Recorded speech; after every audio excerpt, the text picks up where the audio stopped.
Now back to Pristina. This is Pax Europiana again from Pristina. This is the road. I will show you now how Pristina works. That's the entry. I'm going to Gračanica. That's the southern suburb, and it's also the municipality of the Serb minority. In that one they are the majority. These are some luxury new villa developments here. This is a kind of gated community which they like very much here. And here you see Pristina. It's a very nice entry. You see this kind of Manhattan style development, the big skyscrapers here in the center, and on the southern periphery it's a very dynamic urban development. There's a new mayor now. We will see how he will leave his imprint on the city. I'm very curious about his development plans and how this city will develop into a European metropolis. Now we are on the southern ring road more or less, and the north is now going, there's now the highway connection towards Serbia, towards Niš, and here it's now the southern commercial entry axis in a sense, the way towards Skopje. We're just entering here. You see the new the Shell motor petrol station. And here, this is what is very famous, the shopping centers at the entry point into Pristina. Here already the road forwards to Gračanica and Čilan, where I'm going now. And here it's the secondary road, or the speedway towards the south, the old one. And we are just coming from the highway. Here you see this very dynamic urban development, the commercial zone in the south. And the biggest shopping center here, the Albi Mall. It's really huge. Here it's even extended now again, and all the international brands already here in Kosovo since years already. It's not something specifically new, but it's just the dynamic of the region. Should be also one supermarket. I want to show you all these things to show you also how normal life is here. Here is of course the Albanian flag. It's the Albanian National Day, where obviously everybody celebrates the 28th of November. They call it the Flag Day. But also in the travel regulations are not so important here. No, but actually in Kosovo they're driving much more secure than in Albania. That's a big difference. I made a number of videos on road safety already. You see now the exit road towards Gračanica. It's here. There was the school where my children went when I was living here, the international school. I have the fond memories. Here actually, ILG. We've spent 3 happy years here, or 2.5 happy years during that time. And here you see some of the embassy residences, and here the school, and here the road towards Gračanica. And here I want to state again, it's so important to understand that the Kosovo, the Republic, the multi-ethnic and European Kosovo, which was created with the help of the international community, where I was honored to contribute, it's really working. It has the firm fundament economically of the euro. It has this regulatory stability of EU regulation, everything done from scratch, nothing left from socialist Yugoslavia, really very good.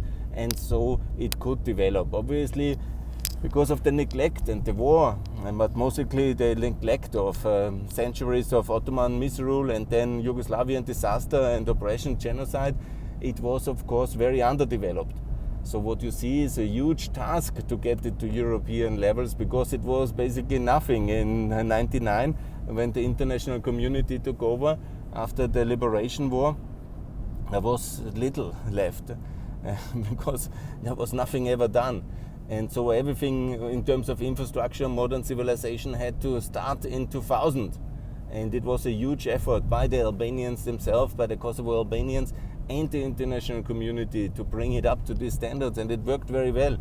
And this is important to understand it from that directive. And the trajectory is amazing, and the progress is astonishing. Here you see obviously the commercial zone and a lot of this construction industry, construction material industry. That's of course the big business, and it's of course the driving sector together with agriculture and small-scale manufacturing, IT industry as well, and also tourism, and that's all developing. And see it, obviously this was the municipality where the how can I say, the Yugoslavian elite was living here. There's some of the old houses left, and it was also, they were not living in good condition.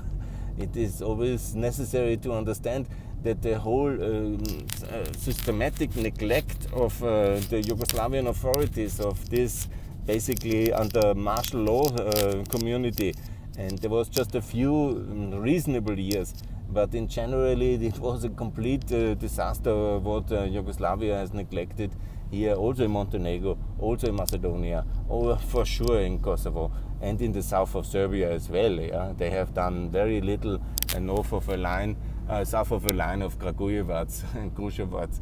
I think there is a shameful neglect of Yugoslavian authorities in the whole time, and that's part of the story, obviously, and of the breakup, because it was such a defunct economic system. No surprise. Here, anyhow, you see some of these agricultural fields and some of the areas which I'm confident there will be a lot built in the future, because economic growth is dynamic, and there is also this political stability also here in so-called, it's called Gračanica. You see one of the luxury developments. It's actually one of the biggest businessmen, Mr. Baccioli. He has built this luxury flat development. It's quite impressive. This is the modern way to do things here. And you see the contrast already between the leftovers of Yugoslavia and obviously this modern Swiss and European style developments. Good. I will also keep you posted about Gračanica. I will do some videos when I go there now. And that's now Gračanica here. I'm entering here now this municipality, and it lives in peace and in harmony. It's not true what Vučić propaganda about difficult living conditions, or it's the same like in Serbia. It's not so much a difference anymore, and also the security and the political stability is absolutely given. You will not see any kind of military installations or a special protection. No, we have all started to live well together here in this, and also the local elections 2021 were the smoothest and best ones. No political violence, no incidents and these things. That's all the reality of Kosovo in 2021 for all municipalities to live safely. You can just go straight ahead. Good. More to come from Pax Europiana, keeping you posted. Thanks a lot for your support, and looking forward with more videos from European Kosovo on the way to EU candidate status. Thanks a lot. Bye from Gračanica.